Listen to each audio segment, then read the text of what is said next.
All right, we're at 12:01 and a half, and I'm going to go ahead and get started.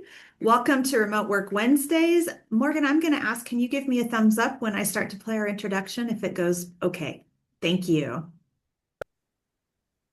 Good afternoon. Welcome to Remote Work Wednesday on behalf of the Remote Online Initiative and the K-State Extension Community Vitality Team. I'm Ron Wilson, Director of the Huck Boyd Institute for Rural Development at K-State and part of the K-State Extension Community Vitality Group. Huge thanks to Deborah Cole, who's a state specialist and the Program Leader Coordinator for the K-State Extension Community Vitality Team. Remote Work Wednesday is a project of the Remote Online Initiative, and you see the website www.kansasremotework.com, through which we're offering month-long classes which enable participants to become certified as remote work professionals or remote work team leaders. We're offering this as a free Zoom call on the second Wednesday of each month for anyone interested in remote work, and our next call will be on the second Wednesday of December 10, 2025. We'll be hearing from Dr. Karen Epley, who's Director of the Rural Education Center at K-State. She's going to talk about the Rural Education Center new initiative in rural school and community connections, computer science education, and the implications for remote work and Kansas communities. Our goal is the call is simply to learn about the opportunities and challenges associated with remote and hybrid work. Today, we're honored to have Bill Abston as our speaker. Bill is Executive Director of the Kansas Office of Broadband Development in the Kansas Department of Commerce. Bill is a graduate of Northeast State in Tennessee with an AAS degree in design drafting. He served as a principal at BBS Consulting in Tennessee. He was CEO of Hoosier Networks in Indiana and president of Opala SAS in the Dominican Republic. Bill has more than 3 decades experience working on large-scale infrastructure projects, including fiber optic network development and utility construction. And in March 2025, he began his current role in Kansas, where he's doing an excellent job as Executive Director of the Kansas Office of Broadband Development. So, Bill, we appreciate you being with us, and the floor is yours.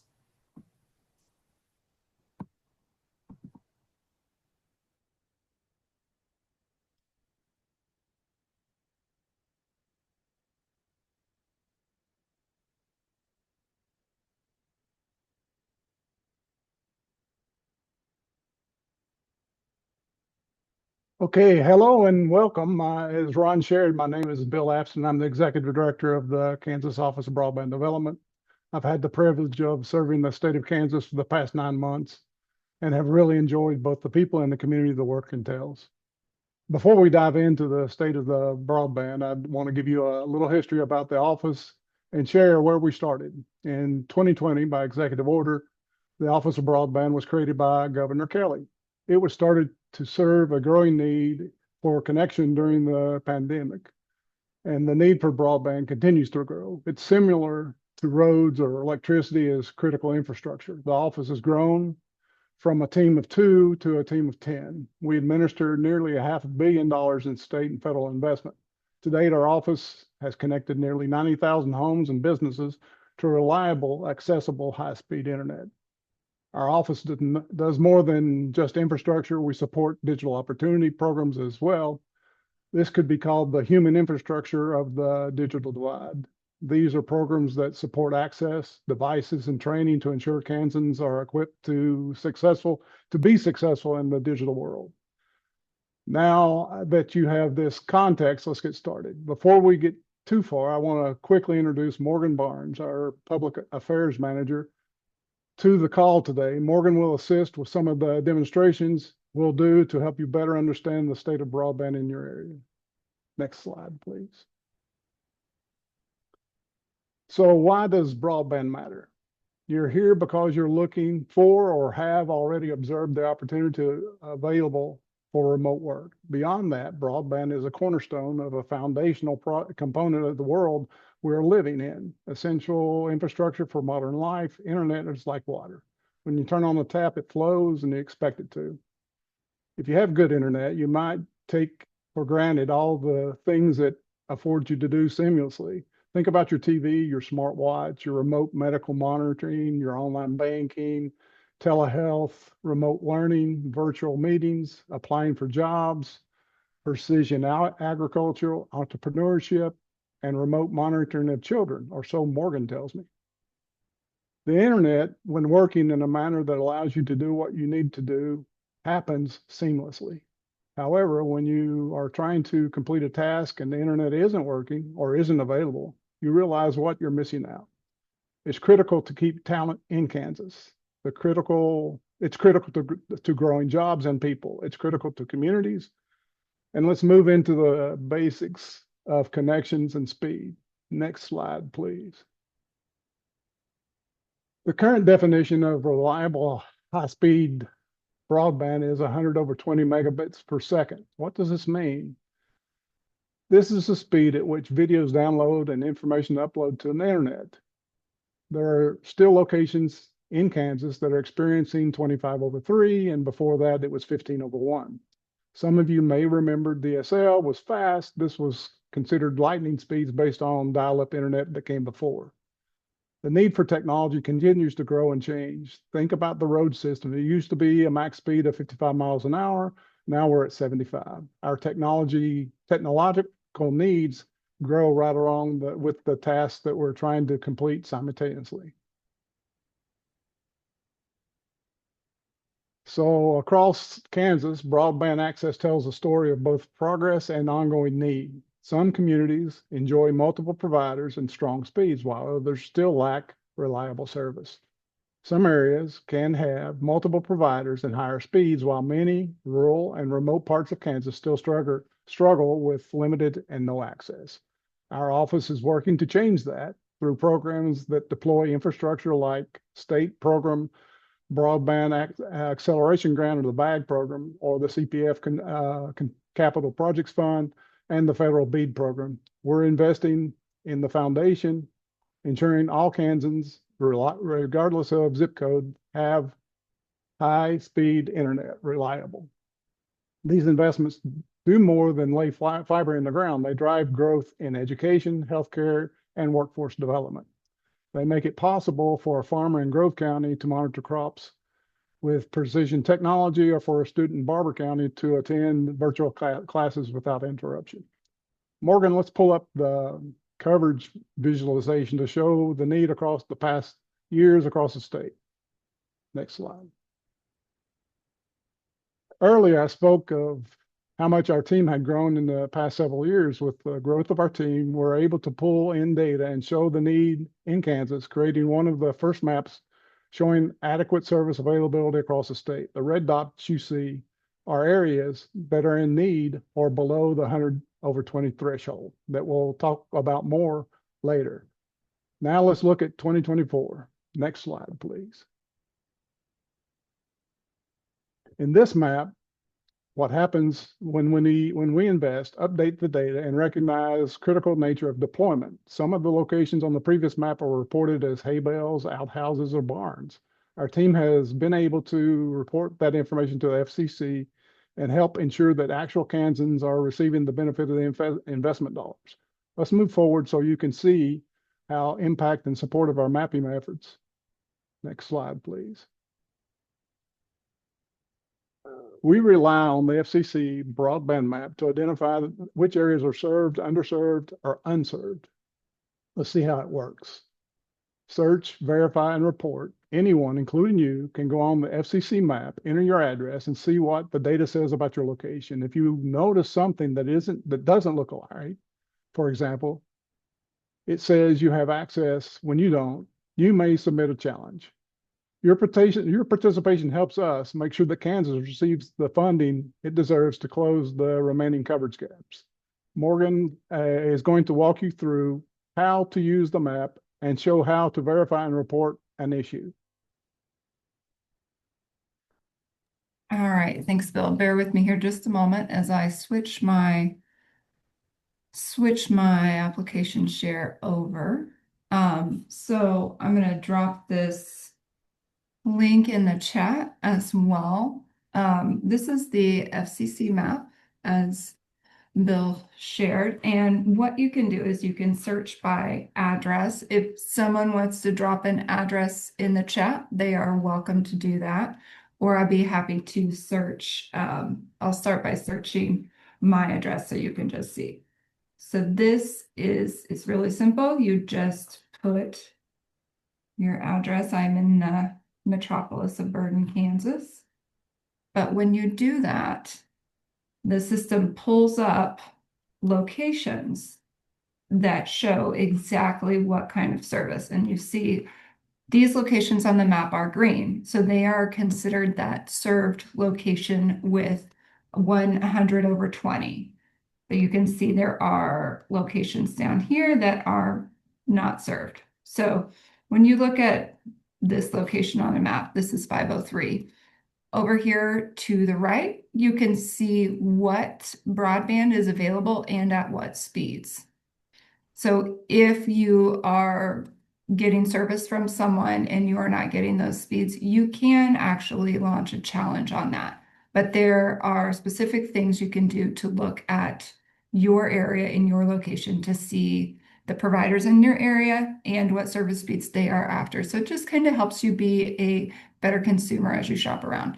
And as always, our office is happy to help you find this information out and look at your location to garner more information. With that, I am going to toss it right on back over to Bill, but first let's go back to the slides. So bear with me just a moment here as I switch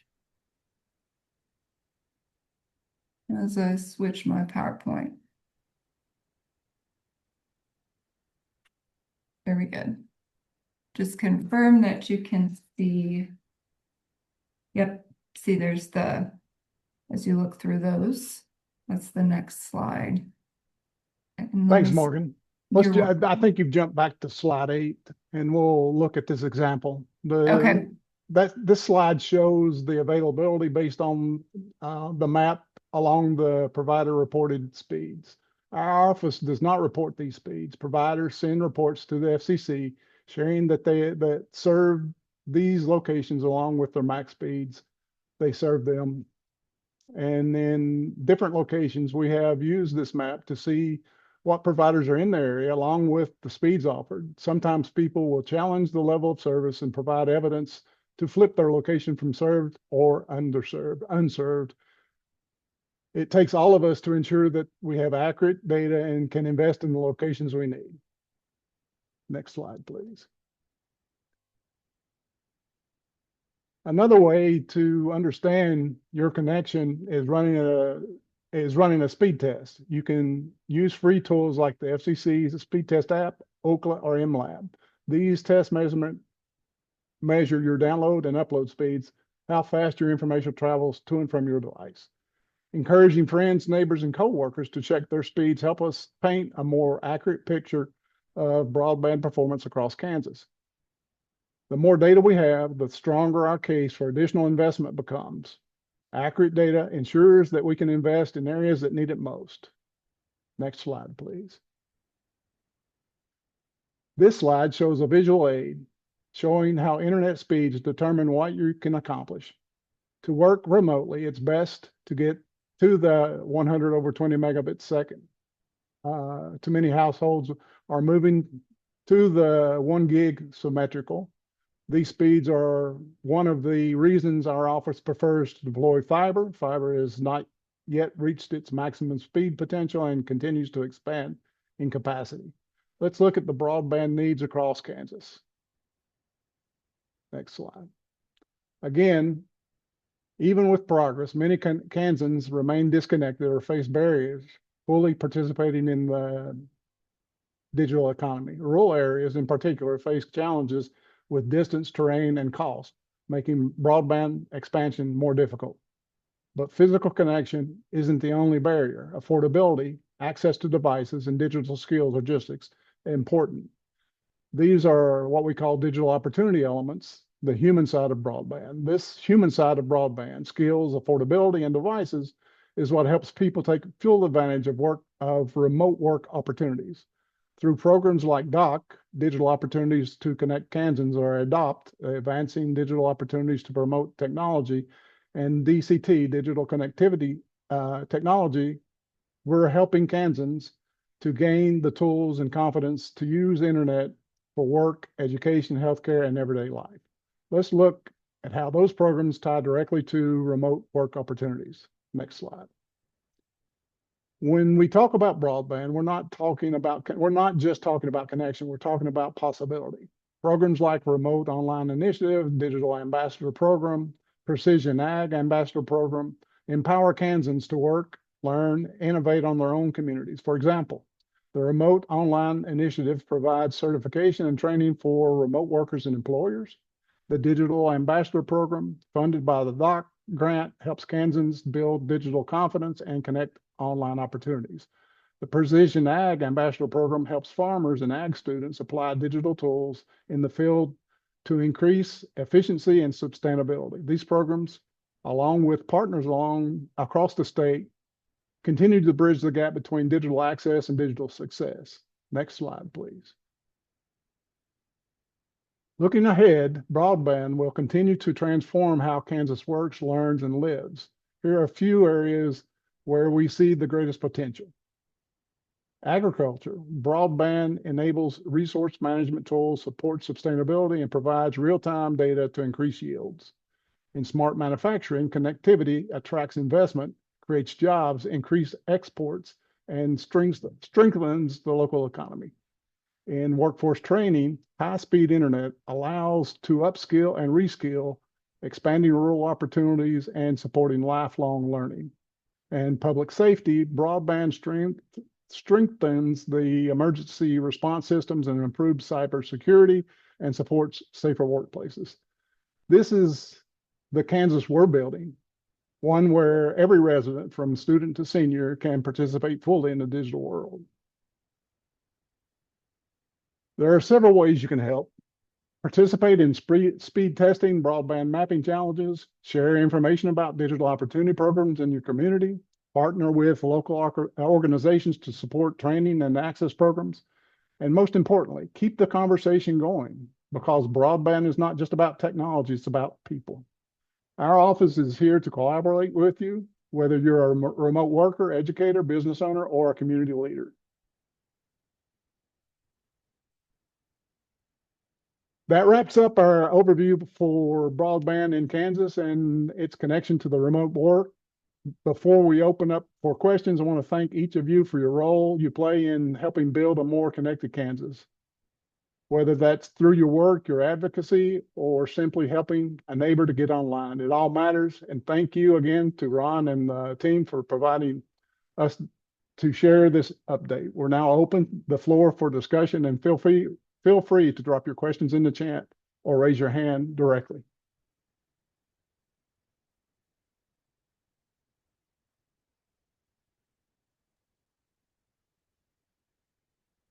Thanks so much, Bill. Any questions from the group?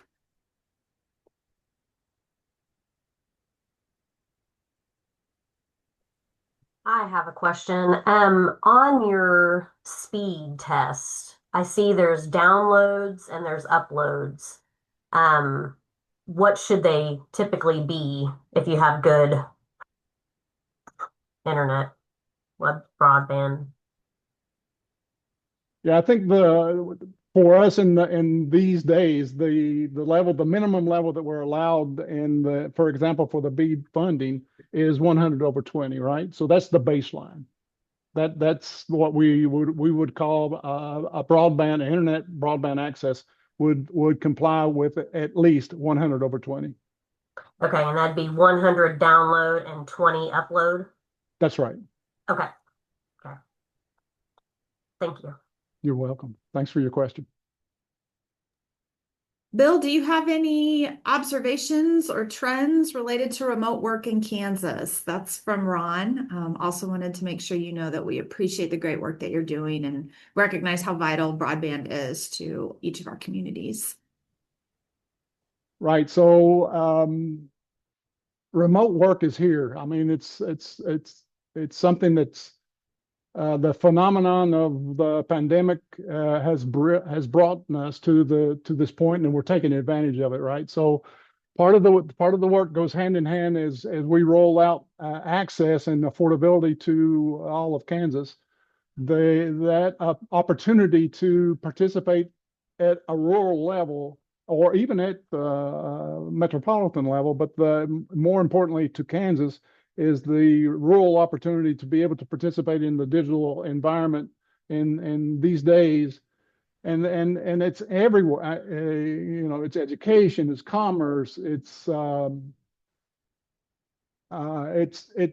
important and to point out to be rural by choice, right? If you have that infrastructure, if we can get the infrastructure to you and it's there, it allows you to be rural by choice and to participate in this global economy through that access. We've seen a lot of changes through the last 5 years, right? These big office buildings with nobody in them, and there's a reason why is because there's the infrastructure there that allows the folks to be able to do the work wherever they are. And so that business model of having folks that come to the point and share those things through the accessibility of the broadband internet allows folks to be able to enjoy doing the work portion, and the life portion becomes a lot more feasible to be able to find that balance, right? To be able to enjoy the work and to enjoy the workouts, the life outside of the work. And so there's a lot, remote work has become more normal as these infrastructure frameworks are allowing the people to enjoy those benefits of that.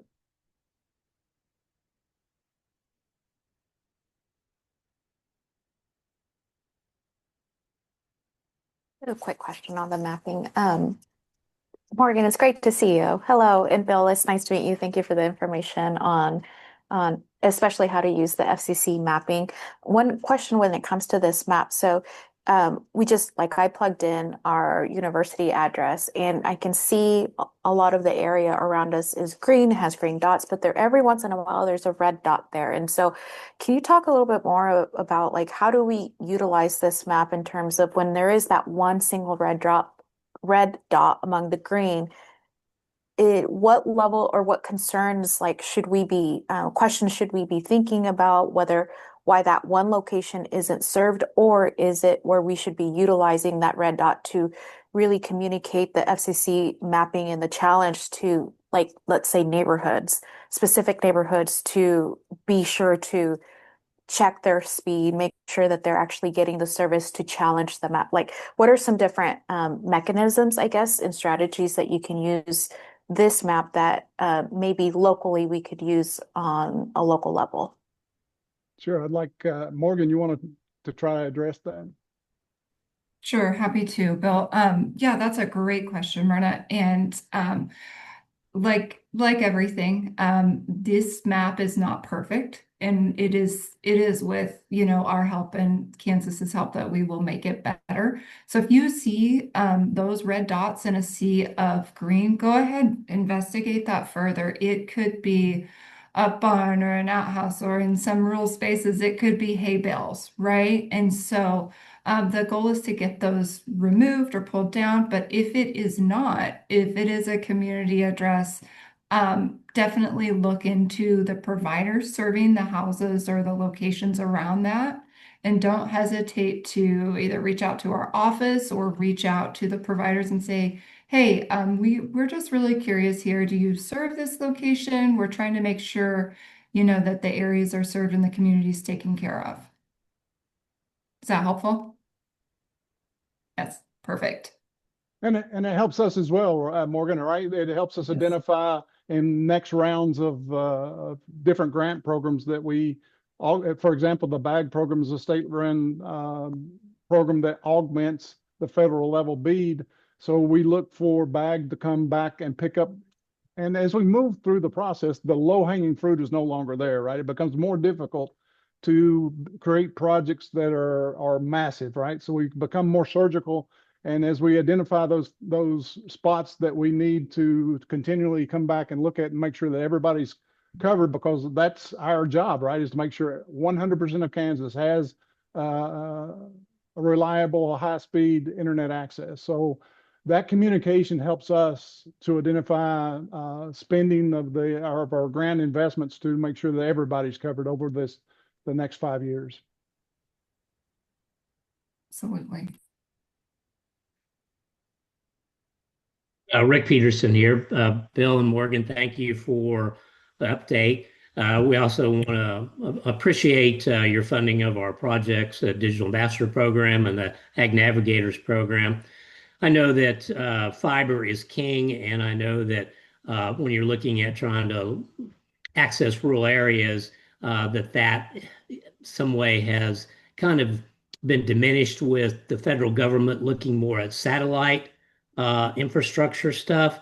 And we're particularly talking about for our ag producers looking at ways to upload, download data, to look at decision support tools that are going to have to rely on that max broadband application. So what are your thoughts about how that infrastructure stuff works or doesn't work related to our remote ag producers?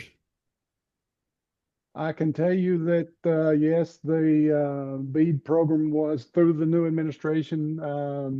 There was a June 6th policy change notice that kind of changed the rules of the game, right? We still are, our plan, which is in submission to the NTIA, it's still within their preview to approve or deny or adjust our proposal, and we will await their approval through the process. We're fully aware of the the ag portion. We went to the table at the SAC meeting with the NTIA, and we defended and advocated for the best product that we can get to you within the guidelines of the program, right? So we will continually strive to provide the best solution within the permitted guidelines that we're allowed, right?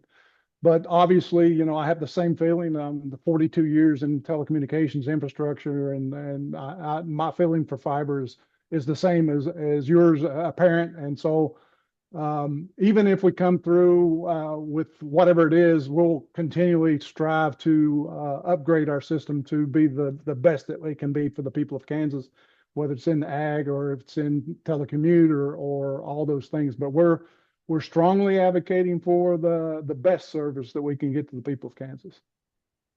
All people of Kansas, whether tourism or ag or whatever it might be, but in education, broadband touches everything, and I understand the importance. You know, we were advocating for the folks of Kansas when they said what's fiber to the home. Well, it might be that home has 20,000 cows on it, has thousands of acres of farmland. So those are the things we still have to advocate and let the people in Washington know that the people of Kansas are just as important as the people of New York or in Georgia or wherever they are.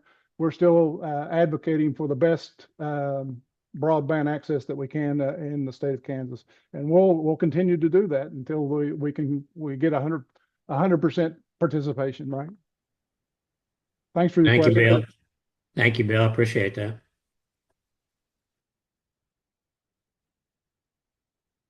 Other questions?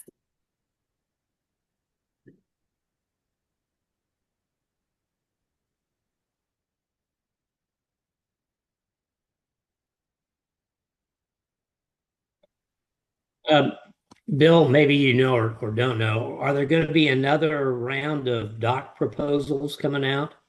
Or do you know what the dollars look like coming in? Morgan, do you have that answer? Not at this time. Not at this time. Yeah, we are continually looking for opportunities to expand that work, but there are not any additional dollars at this time. Right. We continue to advocate. You know, there was again that at the installation of the new administration, there was a executive order that reduced that digital opportunities piece. And so we continually advocate and are trying to, we know that piece didn't go away. The underserved, underprivileged, aged, and all those folks that are benefit of the digital opportunities will continually look for and advocate and push for those support of those programs. Thank you.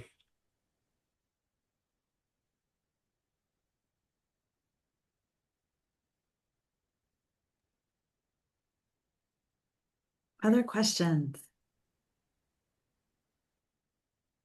I think out of just curiosity, have you seen any other states like how their broadband offices have, like how other states have leveraged different networks, different systems to increase the awareness? Something that has piqued your interest a little bit or wondered in what ways could that maybe be implemented in Kansas? Like anything other that a different state is doing in very innovatively? We are in concert with all of the other states and everybody is affected by the BEAD program, right? So we are in concert with them. We are in planning and execution with them due to the June 6th policy notice change that brought everybody back under a 90-day response from that. And all states and properties of the United States had to redo the thinking and the preparation of their proposals within the 90 days where everyone submitted their proposals or back in for review. And no one to date has been final approved for the NTI process, right? So we are in constant, like twice a month, we'll have the state broadband offices will have sessions that we'll discuss topics with NTIA and without NTIA, trying to find our way. And yes, we attempt best practices, identify best practices and commonality where the folks can benefit through those strategies. But to date, no one has been final approved for the BEAD program. But as far as the other programs, that there are a lot of piggybacking off of great ideas, and you know, anytime that we're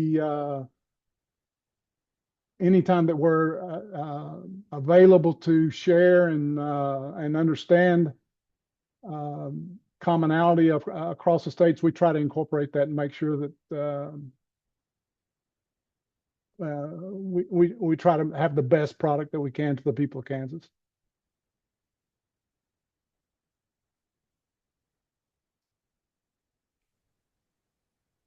Kind of along those lines, Myrna was asking, kind of on the flip side, what can we do as Extension and others to help the broadband office?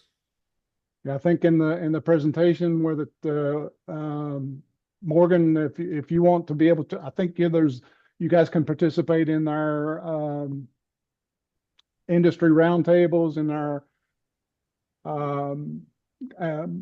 we've got what's it called? The updates that we send out, Morgan? Yes, we send out broadband updates. Really, I will just share a little bit to piggyback off with Bill's earlier answers. You all, Restart and Extension, I can't say enough fantastic things about the partnerships that we've had with you all and with, you know, across the state of Kansas, between Farm Bureau, between like the economic development groups. We have a great network of partners throughout the state. So just stay involved, stay asking the question. We are happy to come alongside you in whatever you have coming up or thoughts. But I would also share that we just see the need and the opportunity out there as well as you all. And so we appreciate the work you're doing. and we appreciate your willingness to partner and jump into the fray.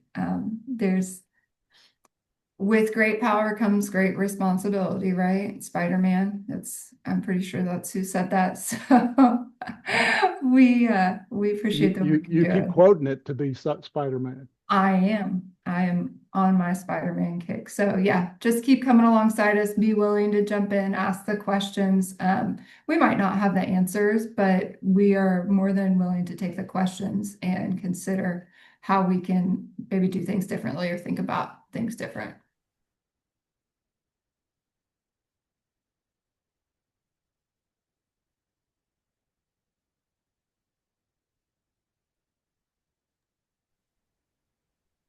Bill, Morgan, are you available to stay for just a few minutes after? And if there's any other questions or folks need anything?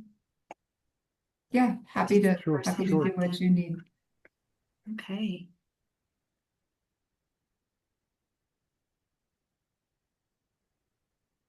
Well, thank you, Bill and Morgan, for being with us today, and all of you for joining us for this Remote Work Wednesday. I'll encourage you to register for next month's webinar with Dr. Karen Epley, talking about some new initiatives and connections that they're making over in the College of Education and what the implications of those might be for remote workers and our rural communities. And with that, thank you everyone for being here, and have a great Remote Work Wednesday.